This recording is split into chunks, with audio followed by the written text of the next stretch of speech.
Okay, folks, I'm going to create a video here for some apple and hickory smoked barbecue chicken thighs over lump charcoal. First of all, I did not do the video on the brining. What I did is I took the 4 chicken thighs, in this case, rinsed them with water very well, patted them dry, and then I placed them in a hefty 2.5 gallon Ziploc bag. You probably could, with 4 thighs, you probably could get away with a gallon and a half bag, but 2.5 is what I had plenty of room. I added about, I would say, a half a cup of kosher salt and water, just enough to cover all 4 thighs thoroughly. My guess is probably less than half a gallon, probably 2 quarts. Well, that's a half a gallon.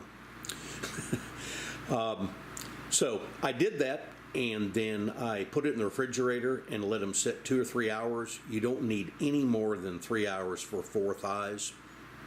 Otherwise, I have found if you let them sit overnight, they pickle and they get extremely salty.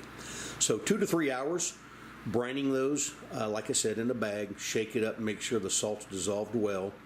And then what I did after that is I pulled them out, strained them, rinsed rinsed them with cold water to get the excess salt and residue off, and somewhat blotted them dry again, put them in this bowl, and I added a little bit of whatever barbecue sauce you like, and mixed that around real good, added a little bit of black pepper, and then let it sit about 30-40 minutes. Actually, I let them sit outside of the refrigerator. I always try to cook as close to room temperature as I can before I throw them on the grill. So what we'll do next is they are prepared per se, and what I'm going to do is the next segment here, I'm going to be putting them on a Weber grill with lump charcoal.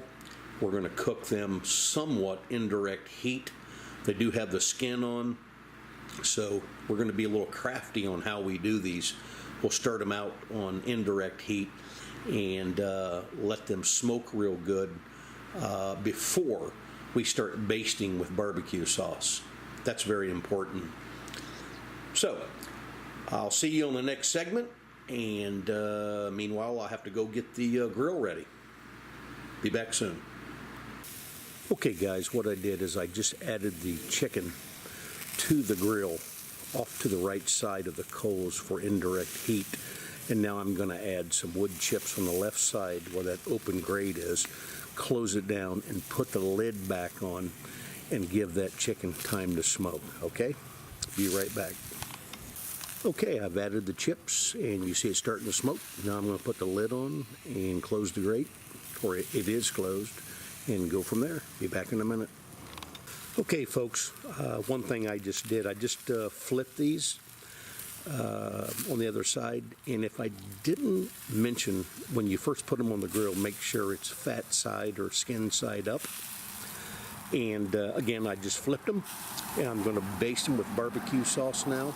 Make sure you do that. I won't show a video of that, but make sure you baste them. And the next time the next segment will be when I show you that I'm going to flip them again and baste the other side. And we're going to keep them just off the coals. In other words, an indirect heat for now. It looks like it's a pretty high intense hot fire, so I don't want to get it too close to the coals. But I want to slowly kind of smoke, charbroil, whatever they call it, these. Okay, be back in a minute. Folks, I cheated on what I said after the last segment. I just had already turned these over and I just basted them with barbecue sauce. Now I'm going to put the lid back on and go from there. Be back in a minute. Okay folks, I just took the lid off the grill here and I flipped the 4 chicken thighs and I basted them again with barbecue sauce. Once again, keeping them off the indirect coals to the left, as you see there. It's extremely hot and you don't need that, so look like they're charring fine where they're at. We'll see in a few minutes.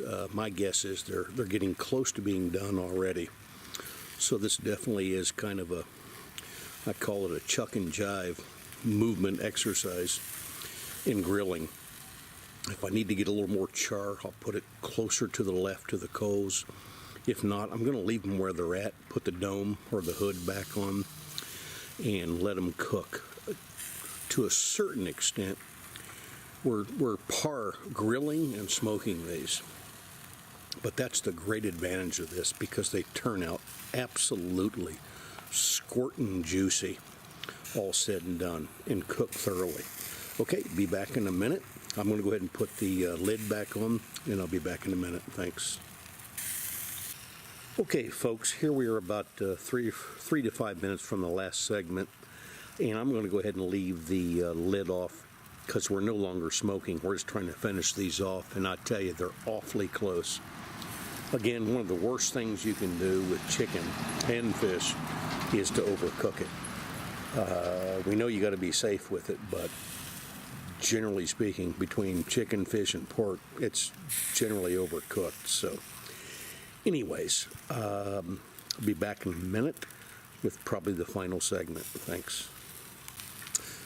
Okay, folks, after about 5 minutes of the last segment, as I had said, I kept the hood or the lid off of these, and still, off to the side on indirect heat, that lump charcoal gets so hot. Unless you're searing something, you don't have no business to be cooking on top of that for a lengthy period of time. So I did flip the chicken thighs, the 4 chicken thighs, and I basted them one more time with barbecue sauce. And next time, or the next segment, we'll be showing the end product because I'm getting ready to take them off the grill. See you in a minute. Okay, here's the end result of our smoking, barbecuing quasi, as I had said earlier. Looks great. I might show another video of cutting into it. I don't know if that does any due justice to how juicy it is with this type of camera. Anyhow, hope you appreciated it. And please don't hesitate. Matter of fact, I encourage to make a comment below. Let me know a thumbs up, thumbs down, and a comment of any hopefully constructive criticism you may have of the video. But I hope help you folks out, and I hope you enjoy it. Be back soon. Thanks.